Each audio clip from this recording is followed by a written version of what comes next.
Hello, artists in training! Let me show you how to use the principle of alignment to improve your observational drawing skills. To start, you'll need a reference photo, and if you'd like to follow along, this one is linked in the description. You'll also need a plain piece of drawing paper, a clear ruler, but you can also use a solid ruler, it's just easier to use a clear one for this exercise, a drawing pencil and eraser of your choice, a fine point marker, and some colored pencils. If you want, you can also use a drawing compass or caliper to help you measure the proportions. To learn how to measure proportions, check out the Week 2 video on how to draw with proportions. I will also link it in the description. I always start every drawing by marking the basic shapes on my reference picture. Where it's also helpful, such as in figure drawing, I also draw angled armature lines to help me build those basic shapes on. I do this in marker so it's easy for you to see, but you can do it in pencil if that suits you better. You can also place your reference picture in a plastic sheet protector sleeve, then draw on the sleeve in dry or wet erase markers.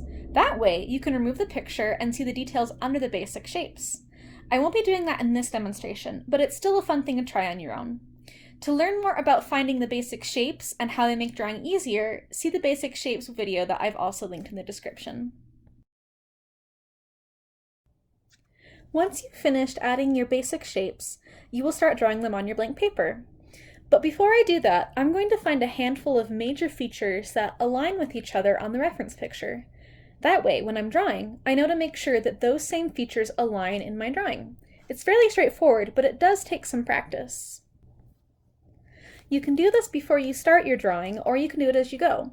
Say, for example, that you just dove in and started drawing your basic shapes on your blank paper already, and didn't look for any aligning points beforehand.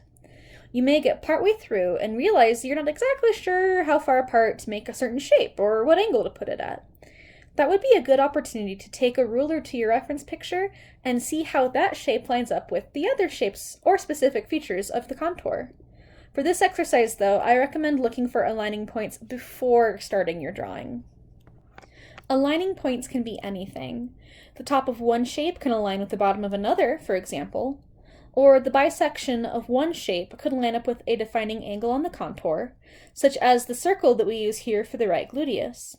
If you draw a line that almost perfectly bisects it vertically, and take that line all the way up, it lines up with the chin. Angles can line up with other angles, such as the crook of the right knee lines up with where the slope of the left hip meets the thigh oval. For example, and you can't see this here, but if you look at someone's face head-on, including your own face in the mirror, you may notice that the outside edge of your nostril lines up with the inside corner of your eye. Pretty cool, huh? So any image can have points that line up with others.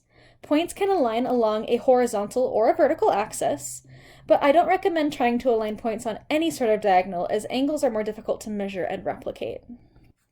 Also, things don't always have to line up perfectly.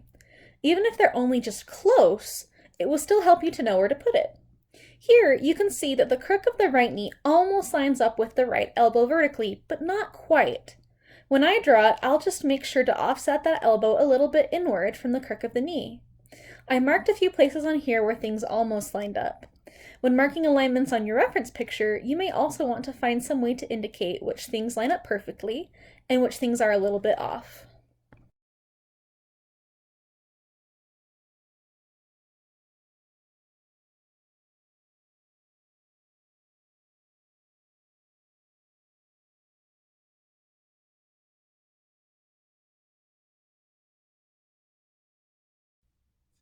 Once you've found a good handful of aligning points on your reference picture, you can start drawing your armature in basic shapes, matching their alignments as you go.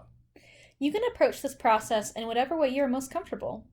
I like to start drawing a few things first, like the spine armature line and the shoulder ovals, and then check to make sure the proportions are correct. Then from there, I'll start adding other things and check their alignment as I go. Sometimes I'll check the alignment after I've drawn a feature, and then fix it if I drew it wrong the first time. Or other times I will draw the alignment line first, based on a feature that's already been drawn, to help me know where to put the next thing that lines up with it. Experiment with a few different approaches for using alignment to see which you like best.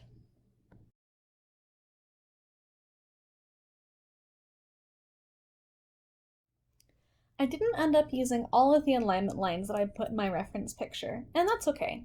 Some simply proved to be more useful than others.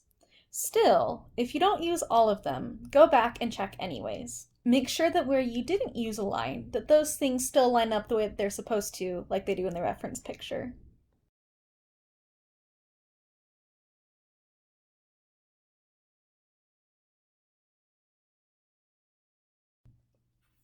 Once you've got your basic shapes down with the help of your alignment lines, and you like the way that it looks, finish it off with a connecting contour line all around, and pencil in any details you'd like.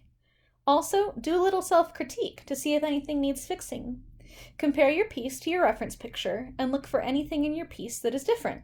Maybe like a leg that's too long or an arm that's at the wrong angle. Whatever isn't quite right, go ahead and fix it. When everything is just the way that you like it, congratulate yourself. You've just used the concept of alignment to help you create a more accurate observational drawing.